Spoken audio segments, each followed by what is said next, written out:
Student, welcome to I science. आज मैं आपके सामने ऑसिलेशंस का, जैसे कि आप देख सकते हैं, फोर्थ वीडियो लेके आया हूँ, फोर्थ लेक्चर, जहाँ पे आप यहाँ नाम देख रहे हैं। हेडिंग, आज का जो हेडिंग है, composition of two SHMs having same period and along the same path. अभी तक हमने जो भी एसएचएम पढ़ा, एक कप पढ़ा। आज हम देखने वाले दो एसएचएम अगर एक साथ काम कर रहे हैं, वर्क कर रहे हैं, अगर एक साथ हो रहे हैं तो उसका रिजल्टेंट क्या होगा। मैं आपको डायग्रामेटिकली पहले समझाने की कोशिश करता हूं हम लोग क्या करने वाले इस टॉपिक में। अगर हम ये देखें, ऐसा दो सपोर्ट देखिए, सपोज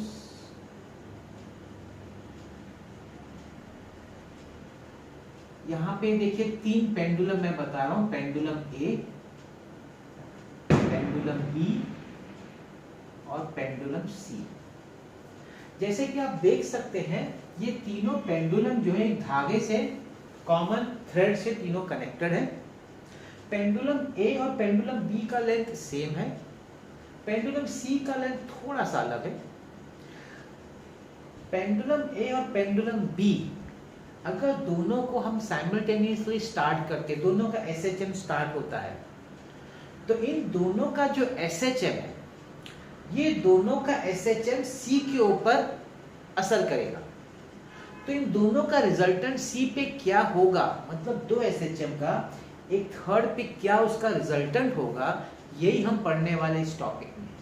मतलब दो एसएचएम कंबाइन करके अगर किसी पार्टिकल के ऊपर उसका असर हो रहा है, दो एसएचएम का, तो उसका रिजल्ट, उस पार्टिकल का फिर क्या रिजल्टेंट होगा, मतलब वो किस तरीके से ऑसिलेट करेगा, क्या वो भी एसएचएम होगा, ये क्वेश्चन है।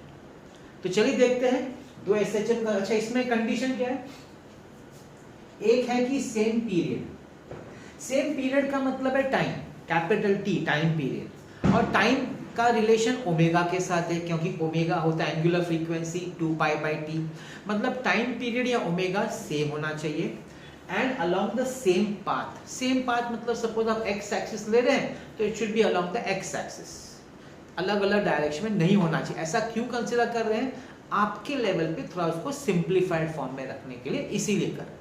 ठीक है, तो चलिए देखते हैं, दो इक्वेशन कंसीडर करते हैं और उसका कॉम्बिनेशन, वो जब कंबाइन होगा तो क्या कैसा होगा वो देखते हैं। तो हम लोग उसका डिस्प्लेसमेंट का इक्वेशन लिख लेते हैं। एक हो जाएगा आपका x1 is equal to a1 sine omega T plus φ1। दूसरे का displacement x2 is equal to a2 sine omega T plus φ2। तो ये दो एसएचएम का मैंने इक्वेशन लिखा। इसमें टाइम पीरियड सेम है, देखिए ओमेगा सेम, दोनों का एम्पलीट्यूड अलग अलग है, दोनों का इनिशियल फेज भी अलग अलग है। अब दोनों कंबाइन होते हैं और तीसरे पे उस पर किसी पार्टिकल पे उसका असर होता है, तो कंबाइंड का क्या रिजल्टेंट डिस्प्लेसमेंट होगा वो हम निकाल दे। अब सिंपल एडिशन यहाँ पे इसलिए कर सकते हैं क्योंकि हमने लिए along the same path. Same path में फिर आपका वो अलग अलग ट्राइंगल लॉ या ऐसा वेक्टोरियली वो टेंशन खत्म हो जाता है, क्योंकि आपने एक ही डायरेक्शन में लिया, एक ही पाथ पे ले लिया है। तो आपका जो रिजल्टेंट है, रिजल्टेंट डिस्प्लेसमेंट, उसको क्या लिख सकते हैं, x is equal to x1 plus x2।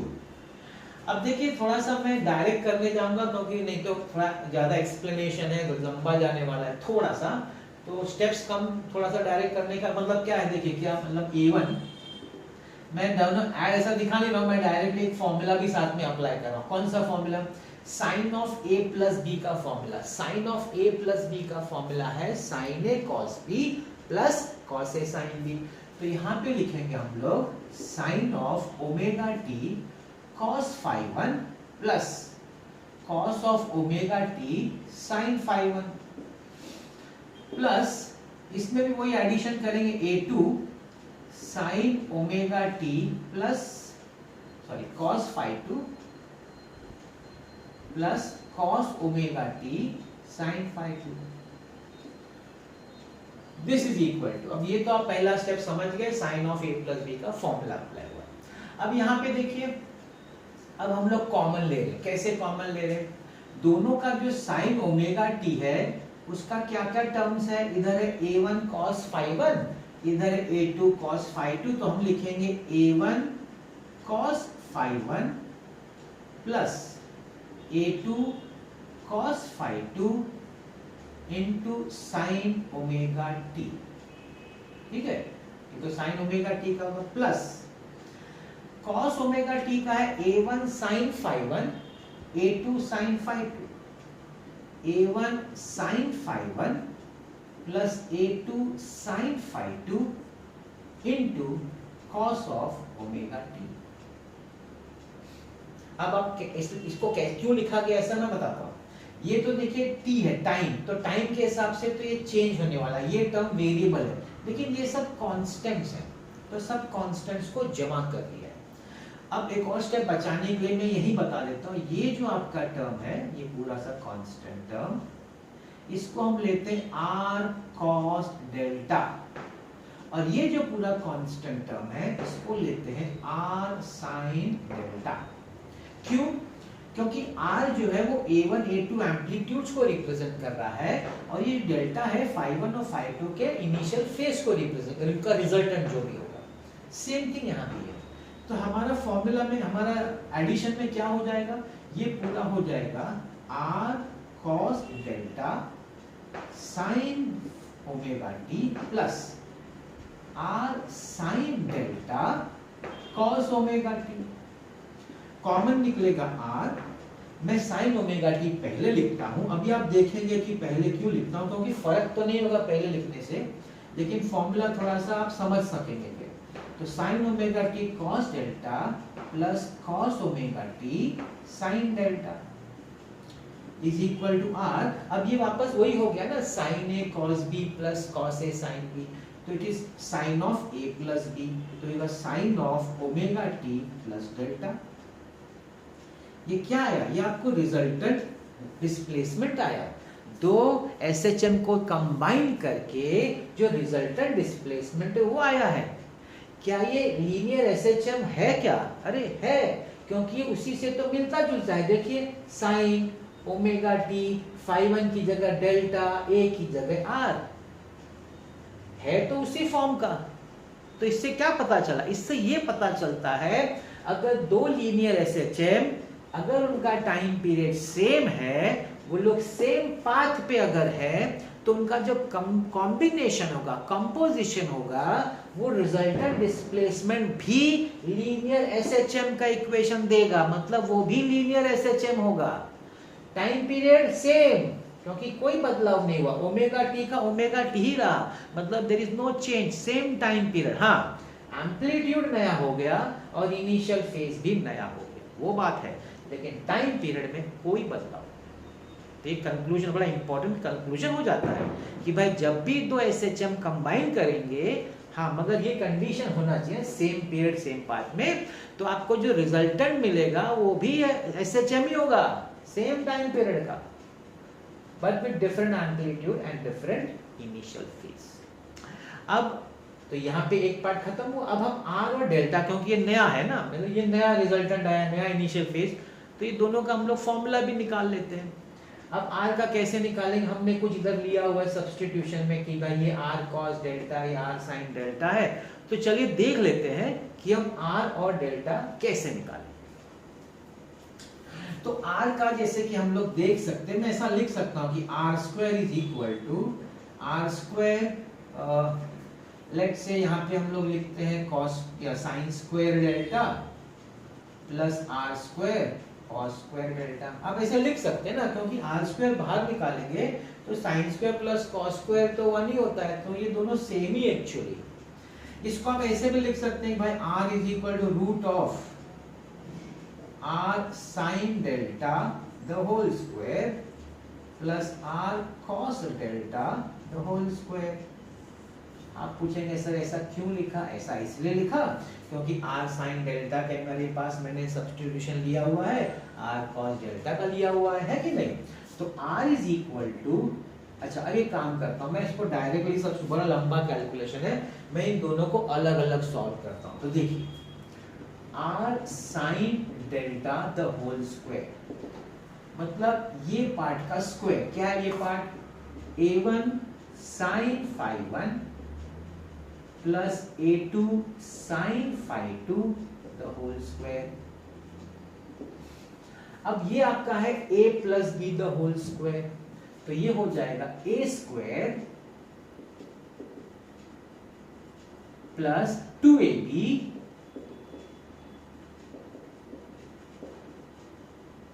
sin phi 1 sin phi 2 plus B square and ये है r cos delta the whole square. इसका क्या हो जाएगा r cos delta A1 cos phi 1 plus A2 cos phi 2, A1 cos phi 1 plus A2 cos phi 2 the whole square. A square मतलब A1 square cos square phi 1 plus 2A1 A2 cos phi 1 cos phi 2 plus A2 square cos square phi 2। अब ये जो मिला है यहाँ पे substitute होगा इधर इस जगह पे,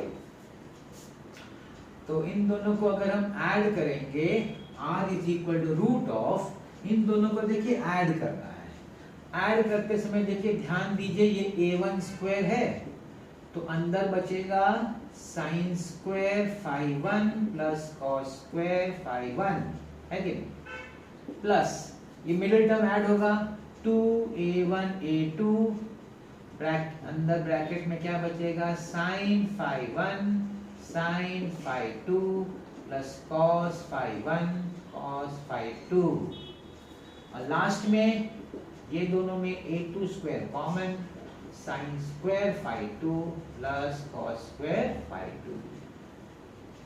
दिस इज रूट, ये पूरा रूट हो गया।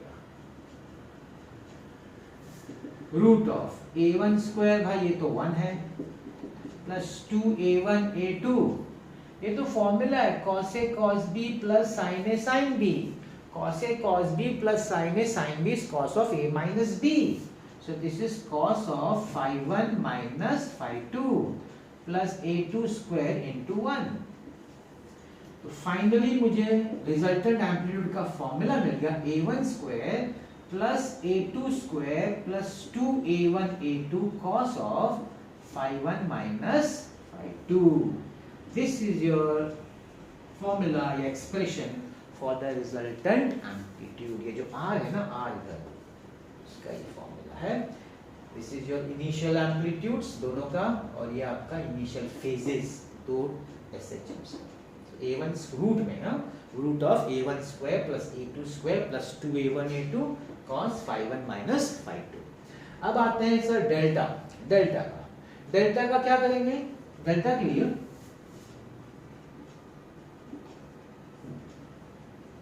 r sin delta upon r cos delta दोनों को डिवाइड करते हैं तो ये आ गया A1 sin phi 1 plus A2 sin phi 2 upon A1 cos phi 1 plus A2 cos phi 2, तो ये आपका R कट गया।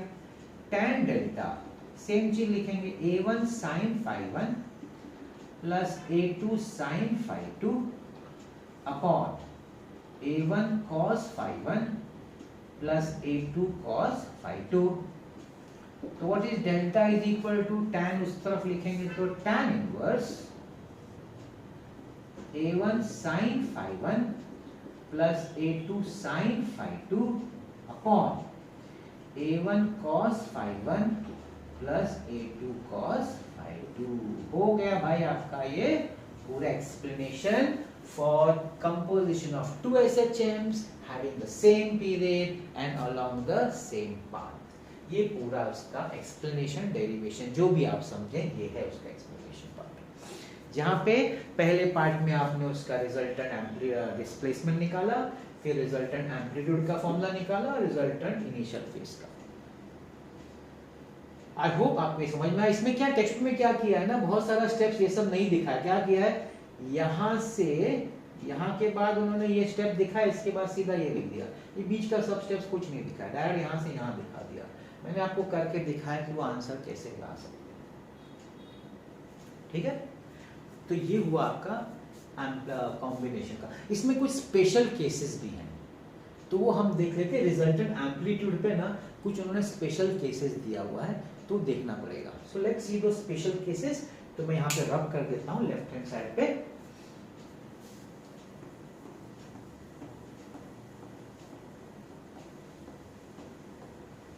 तो 3 स्पेशल केसेस है, 3 स्पेशल केसेस जो हम देखेंगे अभी रिजल्टेंट एम्पलीट्यूड पे।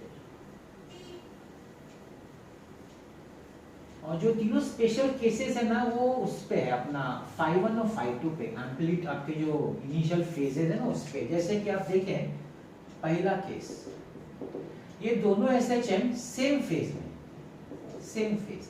सेम फेज का मतलब है φ1 माइनस φ2 में कोई फर्क ही नहीं है, φ1 और φ2 इक्वल है।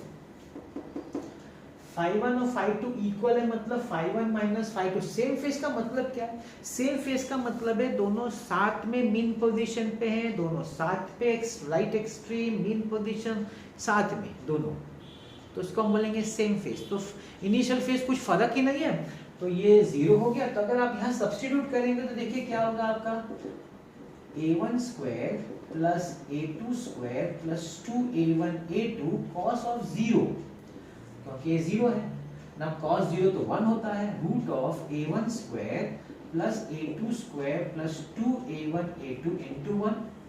अब ये बन गया formula a square plus 2ab plus b square, तो ये होगा a1 plus a2 the whole square, root और स्क्वायर निकल जाएगा, a1 प्लस a2।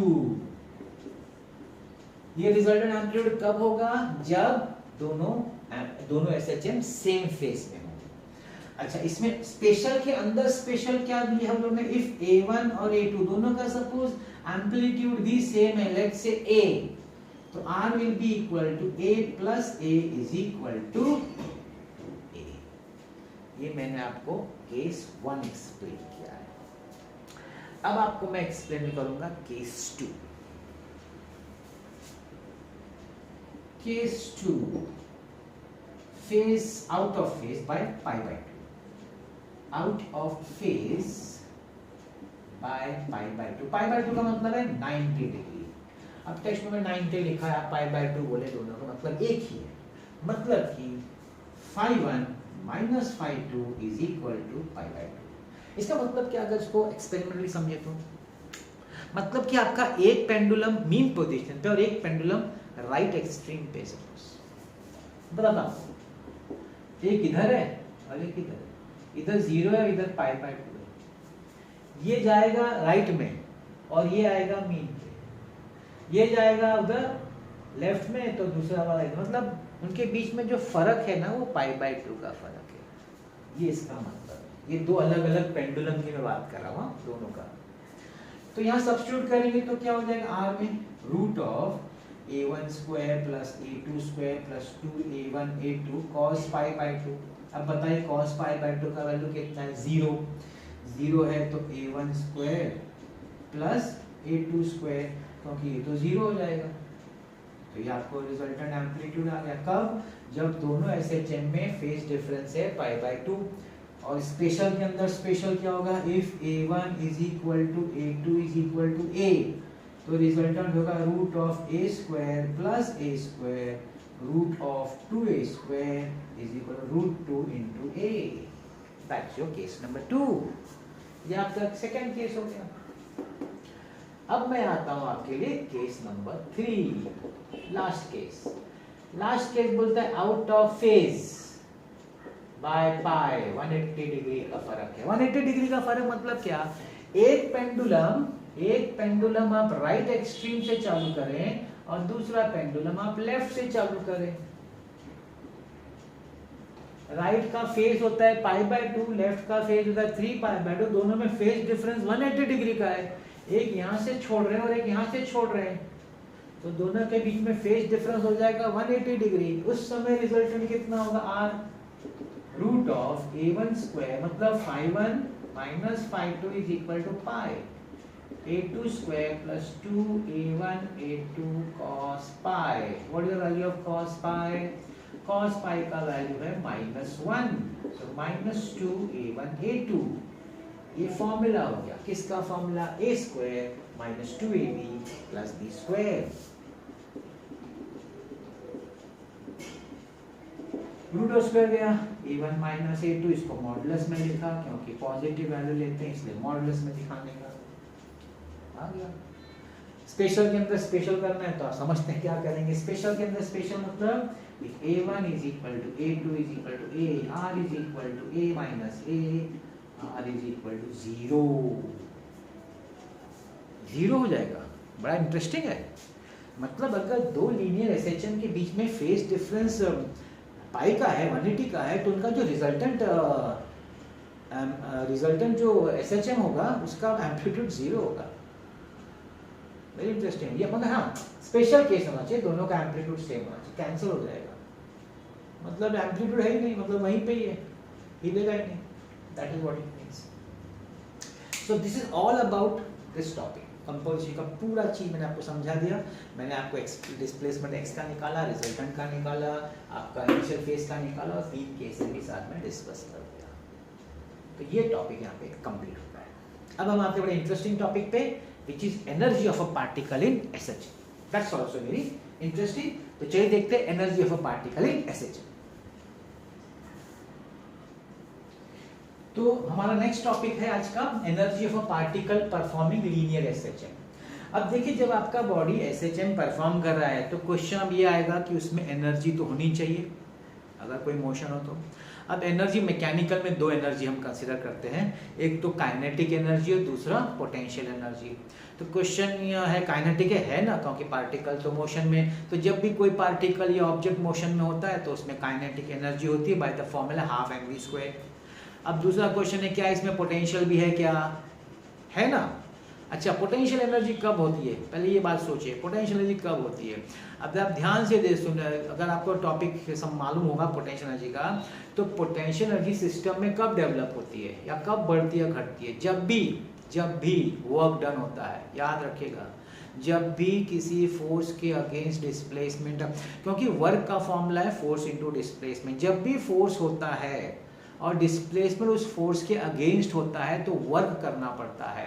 तो वो जो वर्क होता है वो इस सिस्टम में स्टोर होता है in the form of potential energy.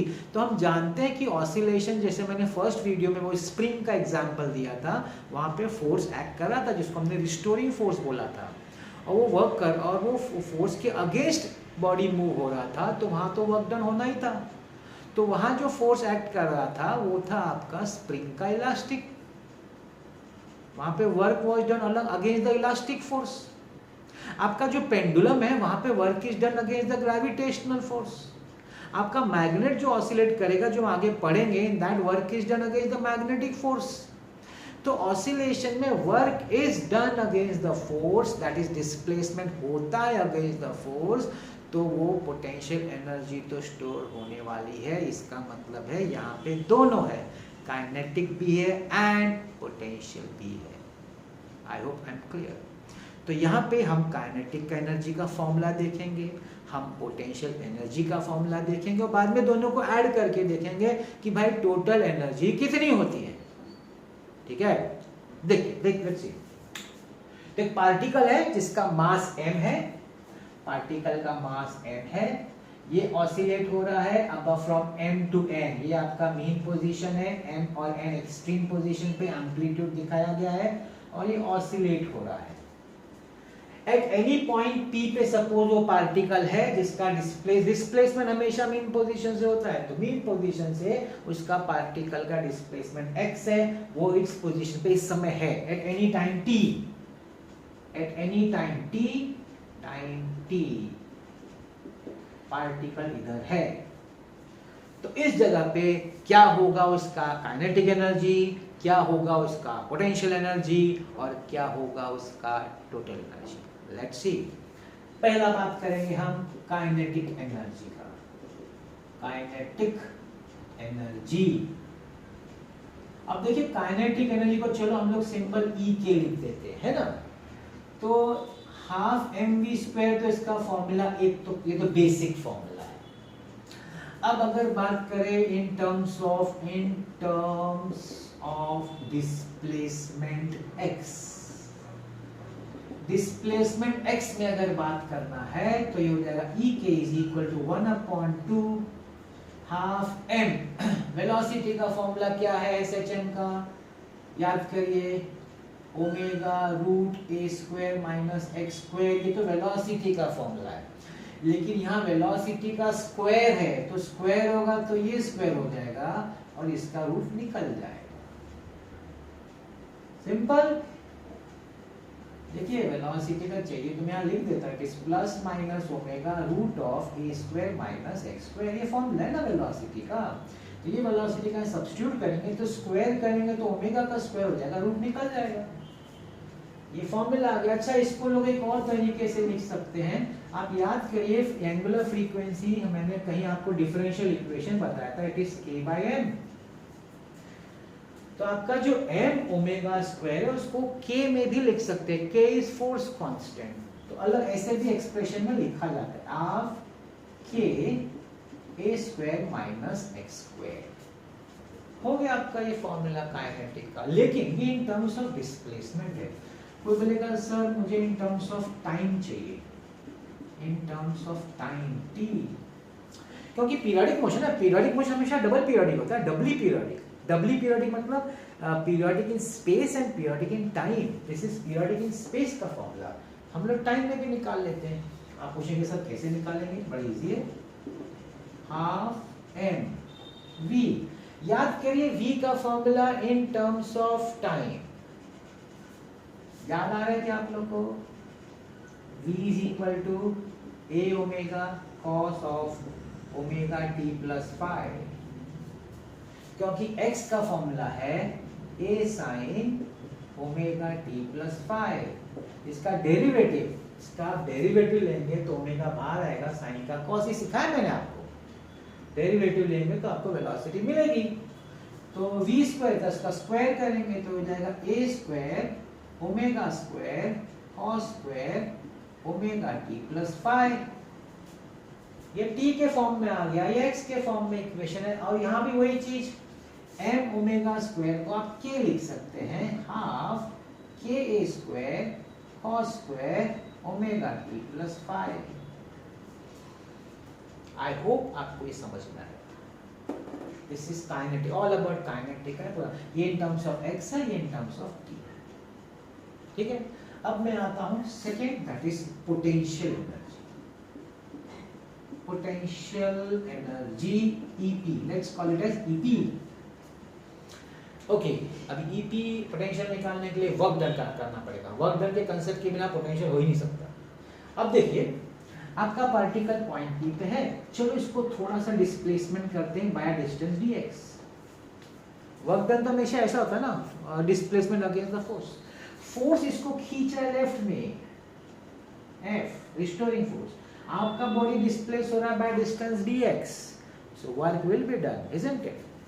So work done will be equal to minus small work dw minus f dx। now f का फॉर्मूला खुद का भी तो है, minus kx in terms of spring constant या force constant, so it is equal to kx dx। this is small work done। अगर आपको total work done निकालना है तो इंटीग्रेट करेंगे 0 से लेके x तक, 0 से लेके x तक, kx dx। k constant x square by 2 within the limit 0 to x।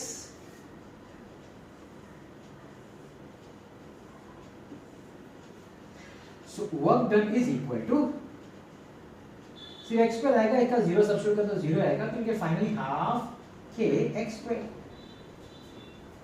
that is the formula। और इसको k को आपको चाहिए, तो इसी को हम लोग पोटेंशियल लेंगे, student form potential half k x square। हाँ, अगर किसी को k का वो लिखना है तो वो लिख सकता है, k की जगह पे आप लिख सकते हैं m omega square x। This is in terms of displacement x। तो पूछेगा sir in terms of time, in terms of time sir, time में ठीक है, half m omega square x का फॉर्मूला क्या है, a x स्क्वायर, सॉरी, तो ये आपका x का फॉर्मूला ये है, तो उसका स्क्वायर करिए, a square sine square omega t plus 5। और उसी को के में भी लिख सकते हैं भाई, you can write in terms of k, half k a square sine square omega T plus 5। तो देखिए ये kinetic in terms of displacement, kinetic in terms of time, potential in terms of displacement, potential in terms of time. अब क्या बचता है sir एक last बचता है इसका, वो है total energy. Total energy E जो होगा that will be kinetic energy plus potential energy, है क्या? हाँ, काइनेटिक प्लस पोटेंशियल, जगह कम है फिर E is equal to kinetic. आपको पहले डिस्प्लेसमेंट में देख लेते हैं, displacement in terms of x, इसका है half k a square minus x square, half k a square minus x square plus half k x square, यहाँ पे हाफ के एक्स स्क्वायर। तो देखिए minus x square plus x square cut जाएगा, बचेगा half k a square, half k a square, that is your total energy. एक interesting चीज देखिएगा, total kinetic और पोटेंशियल में x में भी लिख सकते हैं, t में भी लिख सकते हैं, और x और t दोनों चेंज होता है। जब भी ऑसिलेशन होता है तो x भी चेंज होता रहता है, टाइम भी चेंज होता रहता है, तो काइनेटिक भी चेंज हो रहा है, पोटेंशियल भी चेंज। लेकिन अगर आप फॉर्मूला एनर्जी का देखेंगे, टोटल एनर्जी का, अगर आपको जितना ये टी भी लिख दीजिए टोटल एनर्जी का, इसमें ना x है ना t है, बड़ा इंटरेस्टिंग है। इसके फॉर्मूला में ना x है ना t है, मतलब क्या? मतलब कि total energy is constant, it does not change with time and displacement। मतलब टाइम और स्पेस के हिसाब से टोटल एनर्जी चेंज नहीं होती है। काइनेटिक एनर्जी चेंज होगी, पोटेंशियल एनर्जी चेंज होगी, लेकिन दोनों का टोटल एनर्जी वो चेंज नहीं होता है, क्योंकि इसमें ना x है ना t है। Total energy is independent of x and t। That's a very interesting.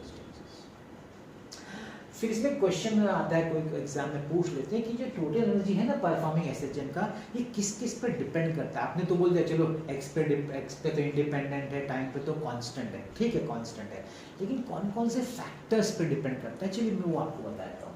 अब इसको आप लिख सकते हैं हाफ के को आप लिख सकते हैं m omega square a square, से पता है आपको, half m omega is 2 pi n the whole square a square.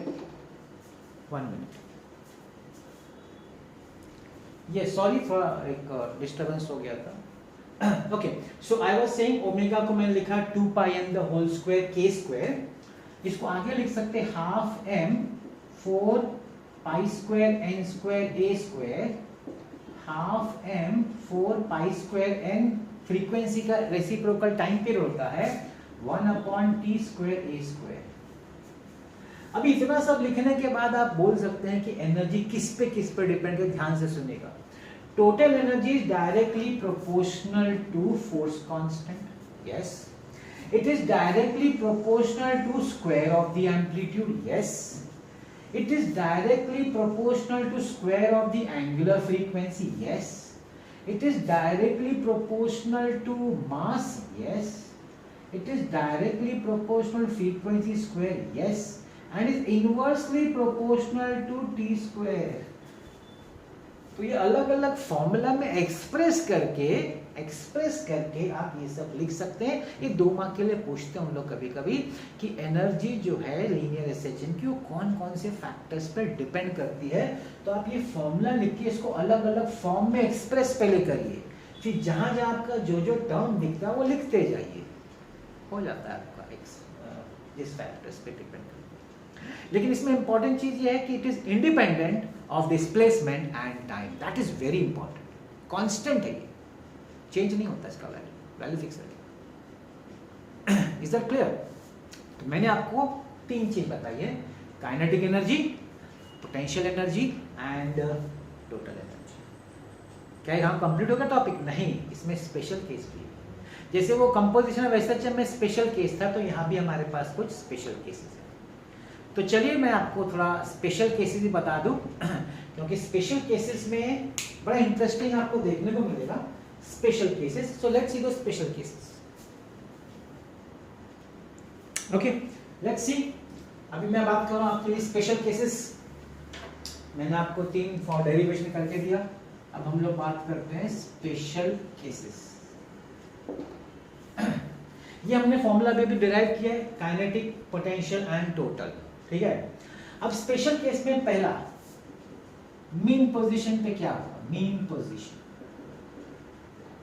आपका जो पार्टिकल पॉइंट O के हिसाब से अगर ये ऑसिलेट हो रहा है तो मीन पोजीशन पे क्या है? भाई मीन पोजीशन पे हमारा x का वैल्यू तो 0 है, हमारा कोई डिस्प्लेसमेंट तो 0 है. अगर हमारा डिस्प्लेसमेंट 0 है तो काइनेटिक क्या होगा? Kinetic EK, kinetic will become half k a square, और ये पार्ट 0.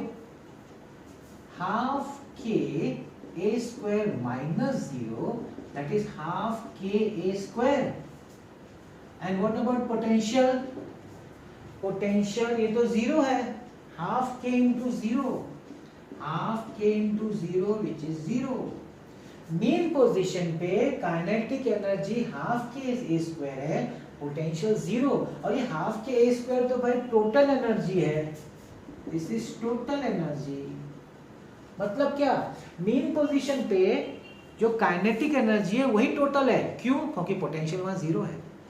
पूरा का पूरा काइनेटिक टोटल बन गया क्योंकि मेन पोजीशन पे पोटेंशियल एनर्जी 0 है. अब आते हैं एक्सट्रीम पोजीशन पे. Let's go for extreme position. Extreme position, extreme position आप राइट या लेफ्ट कहीं भी देख लीजिए, वहां पे आप देखेंगे तो आपका डिस्प्लेसमेंट जो है ना वो प्लस माइनस है. राइट साइड पे प्लस ही होगा, एम्पलीट्यूड लेफ्ट में माइनस ही होगा. हाँ, लेकिन वहां वेलोसिटी 0 होती है. वहां पे जो वेलोसिटी होती है वो 0 होती है. तो आप अगर काइनेटिक निकालेंगे, kinetic half k a square minus a square, क्योंकि आपको x भी a लेना पड़ेगा ना, तो स्क्वायर करेंगे तो ये a स्क्वायर हो जाएगा विच इज 0. अब अगर आप पोटेंशियल की बात करेंगे तो half k x square that is a square which is nothing but the total energy. अब देखो रिवर्स हो गया, मेन पोजीशन पर रिवर्स हो गया.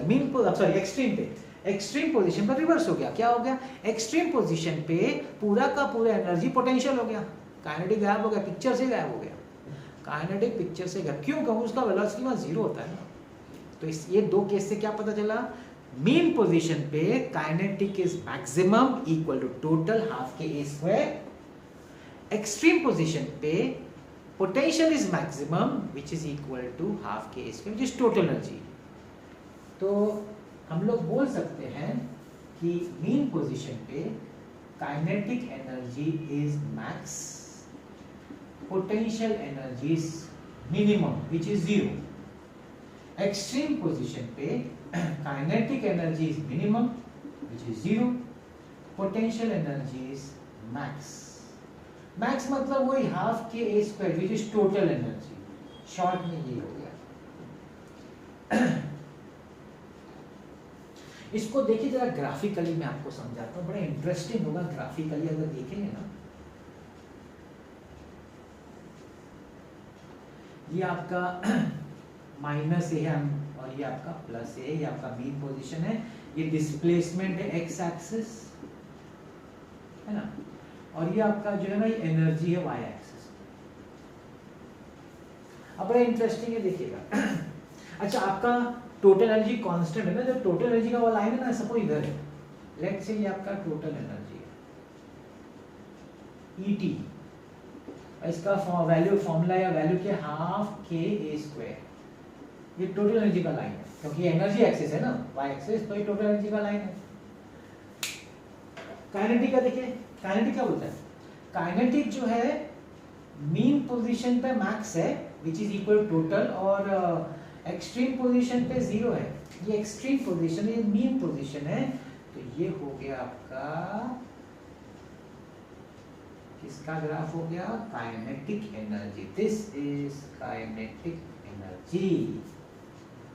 अब पोटेंशियल के बारे में क्या है? पोटेंशियल जो है मीन पे 0 है और एक्सट्रीम पे मैक्सिमम है।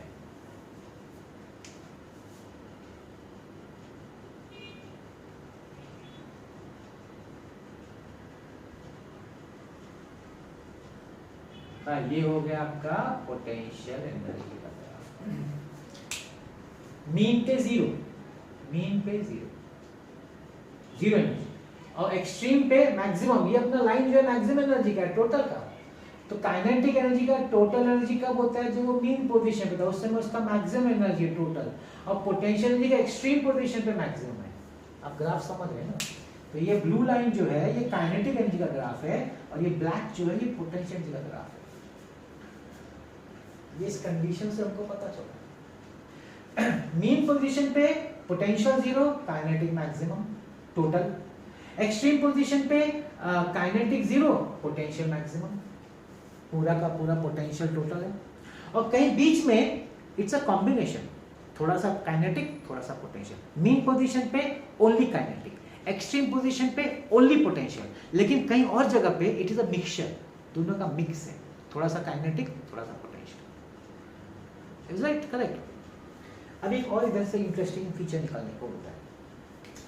हम जानना चाहेंगे किस जगह, अभी देखिए ये पॉइंट को ध्यान से देखिए, आपको क्या लगता है ये पॉइंट क्या रिप्रेजेंट करता होगा? ये पॉइंट रिप्रेजेंट करता होगा वो जगह, वो पोजीशन जहां पे काइनेटिक और पोटेंशियल का वैल्यू एनर्जी सेम है, तो ही तो इंटरसेक्ट कर रहे हैं।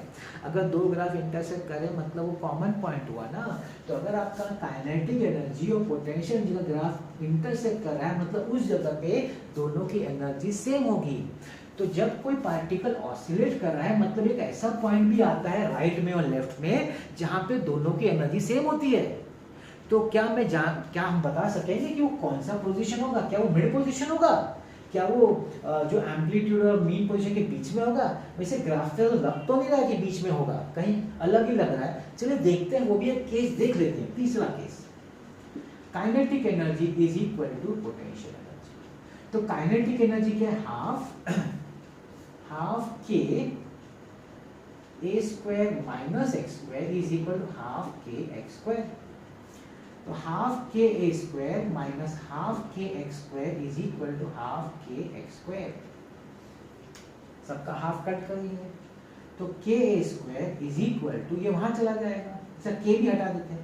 A square is equal to x square plus x square, 2x square is equal to a square, x square is equal to a square by 2, x is equal to plus minus a upon root 2। ये position मिला, मतलब ये जो distance है और ये जो distance है जहाँ पे सेम है एनर्जी, उसका डिस्टेंस है a upon root 2, a upon root 2। मतलब मेन पोजीशन से a अपॉन रूट 2 दोनों साइड पे kinetic energy is equal to potential energy. Is that clear? मतलब इस जगह पे आप बोल सकते हैं कि काइनेटिक एनर्जी E के will be equal to potential energy EP, which will be equal to half of the total energy। क्योंकि इक्वल है दोनों, तो पूरे एनर्जी का हाफ होने वाला है। एक और इंटरेस्टिंग केस है, मैं जरा रब कर देता हूँ वो साइड का, and that is the fourth case. Last case है केस नंबर 4। अब हम लोग को एक और हम लोग को एक क्यूरियोसिटी हो सकती है जानने की कि सर दोनों के बीच में क्या होगा, मतलब मीन पोजीशन एम्पलीट्यूड के जस्ट एग्जैक्टली बीच में, मतलब when x is equal to plus minus a by 2, वहाँ पे क्या होने वाला है सर? वहाँ पे कुछ तो होगा ना दोनों का, देखते हैं क्या होगा। वैसे आप करने से पहले ध्यान से देखिए, बीच मतलब समवेयर ओवर हियर, बीच में, यहाँ भी कहीं बीच में। अगर मैं इधर से एक लाइन ड्रॉ करूं टच करते हुए काइनेटिक और पोटेंशियल, यहाँ से दोनों साइड सेम ही, ऐसा नहीं है।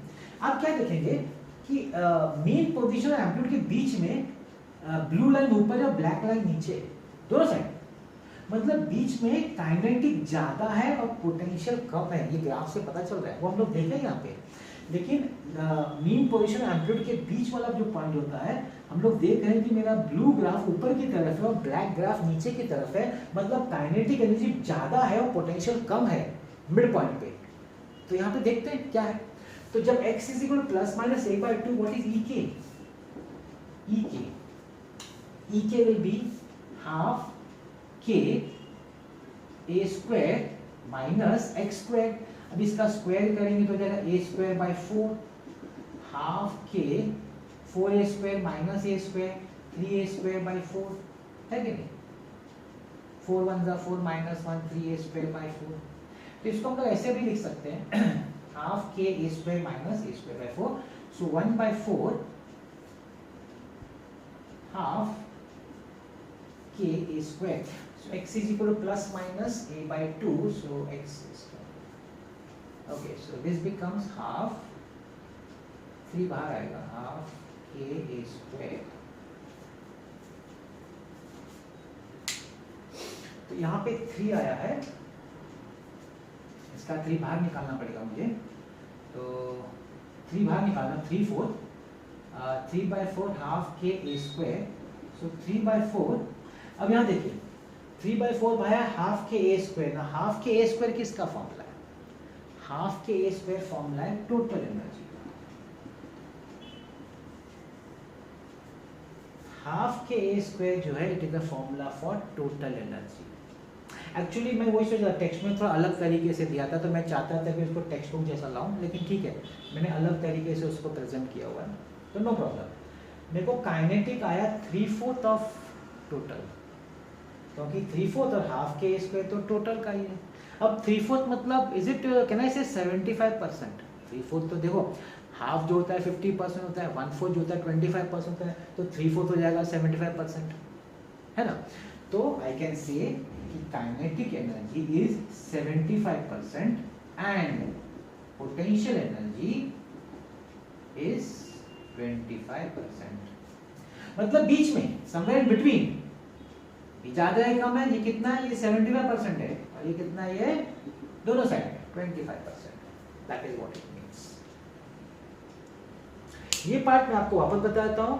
हम लोग ने मिड पोजीशन लिया हुआ है तो काइनेटिक का फॉर्मूला हाफ के a square minus x square. x को मैंने यहाँ सब्स्टिट्यूट किया 3a स्क्वायर बाय 4. मैं 3/4 बाहर निकाला. हाफ के a स्क्वायर टोटल एनर्जी का फॉर्मूला है, मतलब काइनेटिक टोटल का 3/4 है. 3/4 मतलब 75% हुआ. तो काइनेटिक एनर्जी टोटल 75% है और 25% जो है वो पोटेंशियल एनर्जी. ये कहाँ पे? ये मिड पोजीशन. अब जाके आपका ये कंसेप्ट एनर्जी का यहाँ पे कंप्लीट हो गया. Is it clear? तो यहाँ पे हमारा एनर्जी का पूरा कंसेप्ट क्लियर होता है. अब थोड़ा सम्स बनने का चलने का टाइम होता है. 2-4 सम्स बड़े इंटरेस्टिंग सम्स है, तो चलिए हम लोग देख लेते हैं सम्स. ओके ठीक है, आपके सामने 2 सम में लाया इधर. Let's see the first sum. The total energy of a particle, total energy is 10⁻⁻² joule और मास दिया हुआ है 200 gram which is 200 into 10⁻³ kilogram. Find its maximum velocity. Amplitude दिया हुआ है 7 सेंटीमीटर. वी मैक्स पूछा है और टाइम पीरियड t पूछा है. 2 चीज पूछा है. देखिए टोटल एनर्जी का फॉर्मूला है हाफ k a स्क्वायर, जिसको आप लिख सकते हैं half m omega square a square. Half m इसको आप लिखेंगे ना ओमेगा स्क्वायर ए स्क्वायर. ये आपको पता है किसका फॉर्मूला है? Omega square a square. याद करिए omega square a square actually v max का फॉर्मूला है. वी मैक्स का फॉर्मूला याद करिए. वी मैक्स हम लोगों ने डिराइव किया था. V max is equal to a omega. तो चलिए तो मैं ऐसा लिख दूं a omega the whole square. तो हाफ एम वी मैक्स हम कर चुके हैं आगे. वी मैक्स का फॉर्मूला ए ओमेगा. तो हमको V मैक्स पूछा है, तो ये मेरा टोटल एनर्जी है. तो इसको हो जाएगा 2 times ET upon M is equal to V max square. तो V max will be equal to root of 2 ET upon M. Root of 2 into ET कितना है? 10⁻². M कितना है? 200 into 10⁻³ अब इसको सॉल्व करते हैं. मैं आपके लिए वैल्यू बता देता हूँ इसका आंसर कितना है, क्योंकि टेक्स्ट बुक का समय 0.3162 मीटर पर सेकेंड. तो आप लॉग टेबल से निकाल सकते हैं. तो ये हो गया आपका V मैक्स. अब आपको पूछा टाइम पीरियड. अब हम जानते हैं कि वी मैक्स का फॉर्मूला अभी हमने देखा है, ए ओमेगा है। वी मैक्स हमको मिल चुका है 0.3162। एम्पलीट्यूड दिया हुआ है 7 सेंटीमीटर। अब 7 सेंटीमीटर एम्पलीट्यूड है तो आप लिख सकते हैं 7 × 10⁻², 7 × 10⁻²। ओमेगा को लिख सकते हैं 2π/t, क्योंकि हमको टाइम पीरियड चाहिए, टाइम पीरियड ऊपर आएगा। t = 7 × 10⁻² × 2π/0.3162। इसको सॉल्व करना पड़ेगा डेफिनेटली। मैं आपको आंसर बता देता हूँ, इसका आंसर है 1.39 सेकेंड्स। देखिए आपको यहाँ पे समझना क्या है ना, ये जो ए ओमेगा है ना, इसको आपको लिखना है वी मैक्स टोटल एनर्जी के फॉर्मूला में, तो आपको वी मैक्स मिल जाएगा। और फिर वी मैक्स ए ओमेगा है, मुझे टाइम पीरियड चाहिए, तो ये ओमेगा को ही हम कन्वर्ट करेंगे ना टाइम पीरियड पे 2π/t, और सब तो वैल्यूज है अपने पास, तो सब्स्टिट्यूट कर देने का और कुछ नहीं। इसमें से जो ट्रिकी पार्ट है ना, वो वी मैक्स कैसे बना, ए ओमेगा से वी मैक्स कैसे आया, वो आपको समझ में आना चाहिए। ठीक है, अब नेक्स्ट सम देख लीजिए, 11th सम, टेक्स्ट बुक का 11th सम है। The potential energy of a particle performing linear SHM, potential energy दिया हुआ है 0.1 π² x² joule. Mass of the particle 20 ग्राम है, 20 ग्राम मतलब 20 × 10⁻³ किलोग्राम। n पूछा है n। What is the formula for potential energy? EP half kx² half m⍵² x²। अब ये left hand side का मैं लिखूंगा हाफ m ओमेगा स्क्वायर को लिखेंगे 2πn the whole square x², क्योंकि मुझे फ्रीक्वेंसी चाहिए, फ्रीक्वेंसी n है, तो हाफ m 2 का स्क्वायर 4 π² n² x²। चलो लेफ्ट वाला लिखो, पोटेंशियल है 0.1 π² x²। फायदा सर दोनों साइड का π² कट गया, सॉरी दोनों साइड का π² कट गया, दोनों साइड का x² कट गया, क्या बचा 0.1 = 2 2m(n²). 0.1/2m = n². n² = 0.1/2 into मास। मास कितना है 20 × 10⁻³ इसका रूट निकालना पड़ेगा। 40 × 10⁻³ वो तो ऊपर जाएगा, सॉल्व हो जाएगा। मैं आपको आंसर बता देता हूँ, इसका आंसर आएगा आपको 1.581 हर्ट्ज। ये लॉग टेबल से करना पड़ेगा क्योंकि पॉइंट में आ रहा है, डायरेक्ट आंसर नहीं। डायरेक्ट मैं बता देता हूँ, मगर इसमें बिना लॉग के सम नहीं होता है। तो बड़ा इजी सम है दोनों, इसमें आपको मैक्स समझना है, इसमें तो कुछ है ही नहीं, फॉर्मूला में कुछ कट जाता है दोनों साइड पे, और ओमेगा को आपको 2πn में लिखना पड़ेगा क्योंकि फ्रीक्वेंसी कुछ है।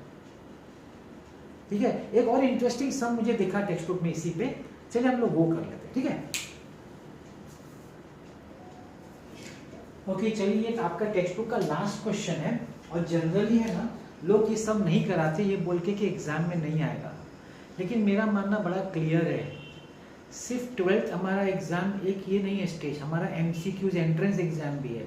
एंट्रेंस एग्जाम में आपका फिजिक्स का न्यूमेरिकल कंसेप्ट बड़ा स्ट्रॉन्ग और क्लियर होना चाहिए। तो मेरा मानना तो ये है कि हमको न्यूमेरिकल सब ट्राई करना चाहिए और सब करना चाहिए, आए कि नहीं आए एग्जाम में, नहीं तो हमारा एंट्रेंस कमजोर हो जाता है ना। और फिजिक्स बिना न्यूमेरिकल्स के पॉसिबल ही नहीं है समझना। चलिए देखते हैं, लंबा समय लोग अवॉइड करते हैं, टीचर बोलते हैं जरूरत नहीं है इसकी, फिर भी देखते हैं। A wooden block of mass m is kept on a piston. तो ये देखिए आपका एक पिस्टन है, पिस्टन, और इस पे ये ब्लॉक रखा है मास का। ठीक है, अब ये पिस्टन ऊपर नीचे ऐसा ऑसिलेट कर रहा है, ऊपर नीचे ऐसा ऑसिलेट कर रहा है। If the block is not to leave contact with the piston during an oscillation, what is the maximum frequency possible? N max, maximum कितना frequency हो सकता है अगर एम्पलीट्यूड 25 सेंटीमीटर है, that is 25/100, that is 1/4 metre. Maximum amplitude इतना ही हो सकता है। अब बोला है कि g का वैल्यू आप π² जितना ले लो, which is 10 मीटर पर सेकेंड। पूछा है कि देखो ये ऑसिलेट करेगा, इसकी फ्रीक्वेंसी अगर बढ़ेगी ना, अगर फास्ट होगी ना फ्रीक्वेंसी, एक टाइम आएगा या ऊपर जैसे ये नीचे मतलब ये देखो, अभी मैं एग्जांपल से दूंगा कर रहा आपको, यहाँ पे आपका ब्लॉक है और ये आपका पिस्टन वाला पोर्शन, ये मैक्सिमम ऊपर है और ये मैक्सिमम नीचे वाला पोर्शन है, और इसके बीच में ये ऑसिलेट हो रहा है। जब ये टॉप पे पहुंचेगा और अगर उसकी फ्रीक्वेंसी वो वैल्यू की हो जाएगी कि ये दोनों में कांटेक्ट जस्ट अलग होना शुरू होगा। वो पूछा जस्ट जिस समय अलग हो रहा होगा, स्लो फ्रीक्वेंसी होगी तो ये अलग नहीं होगा, वो पिस्टन पे रहेगा ऐसा ऐसा ऐसा ऐसा, लेकिन फास्ट हो जाएगा ना तो टॉप पे से जैसे नीचे उतरेगा ना तो ये दोनों में कांटेक्ट छूटेगा। ये चीज हम लोगों ने कहाँ पढ़ी है, अगर आपको याद हो, रोटेशनल डायनामिक्स में, जब रोड कॉन्वेक्स रोड के ऊपर जाता है, कार या व्हीकल कॉन्वेक्स के ऊपर, तो उसका कांटेक्ट छूट जाता है, वहाँ पे रिएक्शन, नॉर्मल रिएक्शन जीरो हो जाता है। उस समय आपका जो ग्रेविटेशनल फोर्स होता है और एक्सेलरेशन इक्वल हो जाता है, जिसको दूसरे वर्ड में हम लोग फ्री फॉल भी बोलते हैं। फ्री फॉल मतलब टॉप पोजीशन पे जिस समय एक्सेलरेशन जो उसको नीचे खींच रहा है towards the mean position, if that becomes equal to g, अगर वो जी जितना हो जाता है उस समय आपका जस्ट कांटेक्ट लूज होना शुरू होगा, क्योंकि वो फ्री फॉल कंडीशन में आ जाएगा।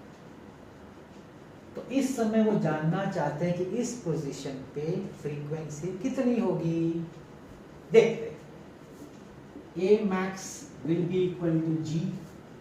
मैक्स का फॉर्मूला क्या है हम लोग को पता है, A एंड एक्सेलरेशन का फॉर्मूला है minus omega square x which is omega square A, maximum अगर लेने जाए तो। So omega square A is equal to G। हमको फ्रीक्वेंसी चाहिए तो 2 pi n square A is equal to G, 4 pi square n square A is equal to G। हमको n square चाहिए, n square is equal to G upon 4 pi square A, n is equal to root of, now G को बोला है कि pi square ले लो, cut कर दो, 1 upon 4A, root of 1 upon 4, A का वैल्यू इज ऑल्सो 1 अपॉन 4। बड़ा easy निकला, बड़ा इजी हो गया भाई, वेरी इजी, 1 हर्ट्ज। फ्रीक्वेंसी अगर 1 हर्ट्ज होगा तो टॉप पोजीशन पे पहुंचने पे, एक्सट्रीम पे जैसे ही वो नीचे आना शुरू होगा, ब्लॉक का और पिस्टन का कांटेक्ट छूट जाएगा। इस कंडीशन, ये बड़ा इंपॉर्टेंट है, यही वही कंडीशन है, ठीक है। दूसरा क्या पूछा, दूसरा पूछा है कि in this case how much is the energy of the block per unit mass. Energy, अभी हमने एनर्जी का फॉर्मूला डिराइव किया था, एनर्जी का E is equal to half k a square, half m omega square a square. अच्छा, इन लोगों को चाहिए एनर्जी पर मास, तो m को नीचे ले आओ, E बाई एम, m को नीचे लाओ, half 2 pi n the whole square a square, half 4 pi square n square a square, 2 pi square n का वैल्यू तो 1 है, 1 स्क्वायर इनटू a स्क्वायर का वैल्यू है 1/4 का स्क्वायर, और इसको सॉल्व आप कर देंगे तो मैं आपको आंसर बता देता हूँ, सॉल्व करके आपको आंसर आएगा 1.25। एनर्जी जूल पर मास है पर केजी। ऐसे पाई स्क्वायर का वैल्यू उन्होंने 10 लेने को बोला तो आप यहाँ 10 ले सकते है ना, तो 10 2 20 हो जाएगा, नीचे 16 तो 1.5। मेरे ख्याल से डिफिकल्ट सम नहीं है, लोग बोलते हैं डिफिकल्ट है, एग्जाम में नहीं आएगा, मत करो, ऐसा मत करिए। अगर आपको एक अच्छा स्टूडेंट बनना है फिजिक्स का और आप चाहते हैं कि 12th के बाद भी आप अच्छा स्टूडेंट रहे एकेडमिक्स में, जो भी साइंस में लेना, इंजीनियरिंग ले, एनी फील्ड, आपका बेसिक स्ट्रांग रहना चाहिए। और बेसिक फिजिक्स में तभी स्ट्रांग है जब आपका न्यूमेरिकल्स अच्छा है, न्यूमेरिकल से भागने का नहीं, ये मेरा मानना है।